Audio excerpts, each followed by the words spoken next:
It's just part two of my Bucilla Patchwork Santa.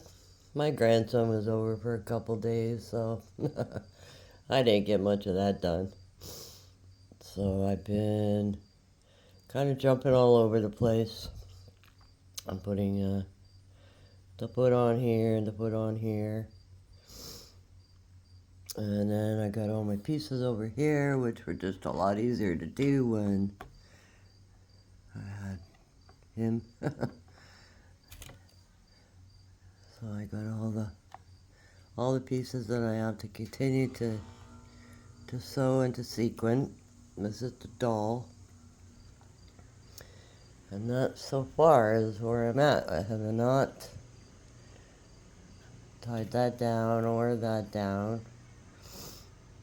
And that's that.